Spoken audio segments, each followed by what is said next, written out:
Peter Donov, le livre du cœur, chapitre 15, Source de Dieu. De quelle manière l'être humain peut-il rétablir, avec la sublime et éternelle source de toute vie, les liens primordiaux que son indifférence a laissé se relâcher et se rompre? Par l'élévation personnelle, par le réveil des dons divins déposés en lui, ainsi qu'en chaque être.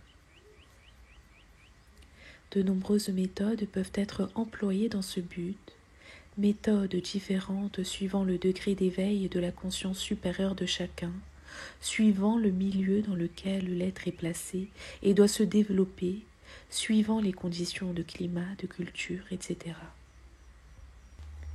Cependant, c'est la pure impulsion intérieure qui reste le principal facteur de réussite.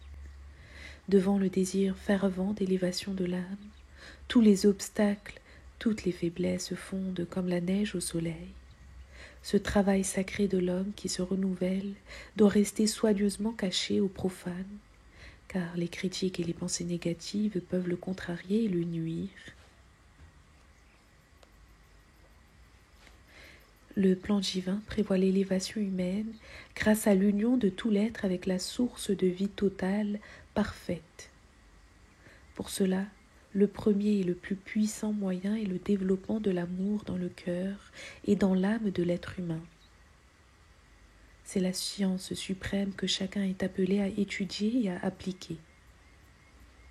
L'élève doit rechercher et découvrir personnellement la méthode la mieux appropriée au développement de l'amour en lui-même.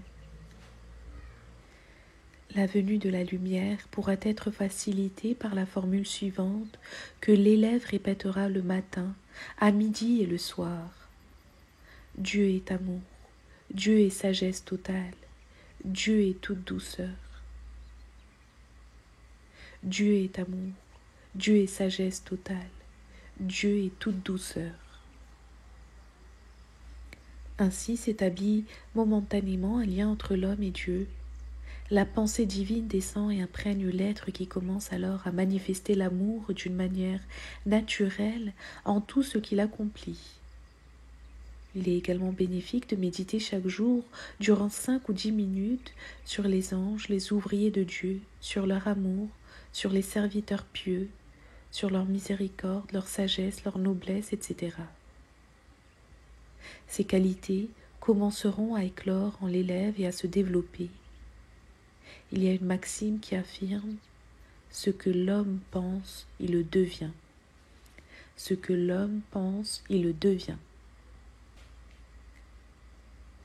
Cette tâche primordiale de l'élève de l'école de la nouvelle vie, renouer les liens de son âme avec le divin, peut être grandement facilitée s'il applique à rechercher et à voir en tout être humain les bonnes qualités que celui-ci peut posséder, à découvrir au moins un bon trait en chacun.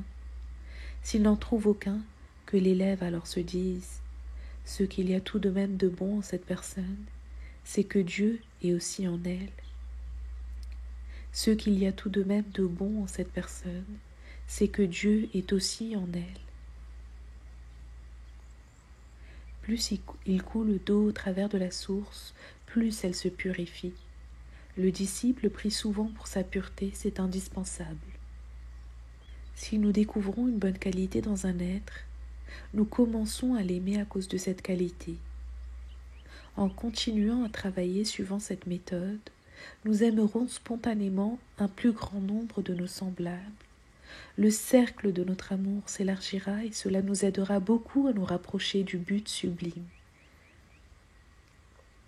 Il y a 2 sortes d'âmes, celles qui sont bonnes et qui ont déjà manifesté leur bonté, et celles qui, étant bonnes aussi, n'ont pas encore manifesté le bien. Ces dernières sont semblables à des tableaux inachevés auxquels travaille encore sans cesse l'Esprit de Dieu. Quelqu'un se conduit envers vous comme un ennemi, quand lui et vous étiez encore dans le sein de Dieu, ce sont des liens d'amour qui vous unissaient, liens qu'il a oubliés en s'enfonçant dans la matière dense et du monde physique. En agissant en harmonie avec les lois divines, vous pouvez changer cette inimitié en amour. Cela se fera si vous manifestez de l'amour envers votre ennemi, même à son insu. Les hautes vibrations de l'amour le désarmeront et vous pouvez gagner de cette façon votre plus grand adversaire. Les hautes vibrations de l'amour le désarmeront et vous pouvez gagner de cette façon votre plus grand adversaire. Les rapports ainsi transformés en amitié réciproque entre deux individus contribueront au rétablissement des liens sacrés avec le Tout-Puissant. Chaque manifestation d'inimité, d'hostilité éloigne la réalisation du grand idéal divin.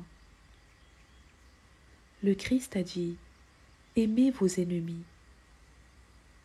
Il nous a donné ce commandement pour que nous puissions parvenir à accomplir le plan divin, car c'est de cette seule manière que l'homme écarte tous les obstacles s'opposant à l'élévation de son esprit et de son âme vers la lumière et la vie éternelle.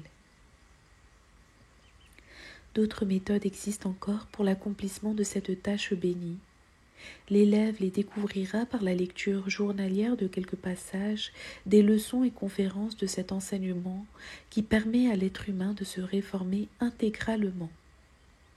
Quand l'homme rétablit ses liens originels avec la source éternelle de toute vie, quand il apprend à aimer sincèrement tous les êtres, alors la nature vivante, elle aussi, change totalement ses rapports avec lui-même. La loi dit en effet que l'amour de l'homme pour tous ses semblables change les relations de Dieu et celles de la nature, hautement intelligente et équitable envers cet homme. Le rétablissement des liens de nos âmes avec le divin ne peut se faire à la même époque pour toutes les âmes humaines parce que les êtres se trouvent à des degrés inégaux dans leur développement. Dans toute l'immense création, il n'y a pas deux âmes qui soient absolument semblables. Quand apparaît dans l'une un souvenir même confus de ces lointains liens sacrés, ou même simplement le désir de travailler dans ce sens, d'autres continuent à vivre en plein oubli dans la matière dense. Mais ces âmes finiront aussi par s'éveiller et par s'épanouir. Dieu est toute patience et amour pour ses enfants. L'impulsion de chaque être humain doit être de reconquérir la condition de liberté et de lumière qui était la sienne alors qu'il était encore en Dieu. Par cette impulsion bénie, il accélère son évolution humaine sur la terre, et cela ne l'empêche nullement de continuer à œuvrer pour son propre progrès dans tous les domaines, mais au contraire, cela l'aidera puissamment à s'élever lui-même, à réussir et à servir utilement son entourage et son prochain. La source de la vie est l'amour. L'amour apporte la plénitude de la vie. Je soutiens qu'il ne sortira rien de celui qui ne peut voir l'amour de Dieu. Cependant, pour que l'homme puisse le voir, il faut qu'il ait un entendement, un cœur, une âme et un esprit semblables aux siens. Tous ceux à qui le Christ est apparu avant qu'ils se fussent trouvés en cet état sont tombés dans la face contre terre, et un homme tombé, que peut-il voir ? L'homme doit aller boire à la source même de Dieu, et non à la rivière où l'eau est trouble à cause des éléments impurs qui y sont entrés. Suis le chemin de la source. Il est un peu long et difficile, mais tu boiras en revanche de cette eau vive de la source même, et cette eau rafraîchira à jamais ta pensée et ton cœur.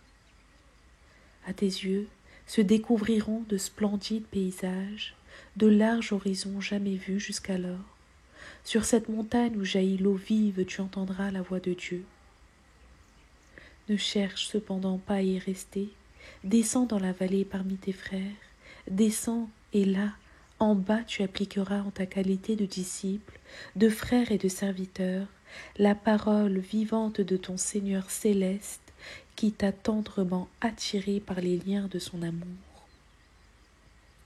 Ces liens subtils sont entre les mains de Dieu, le manifesté, le plein d'amour.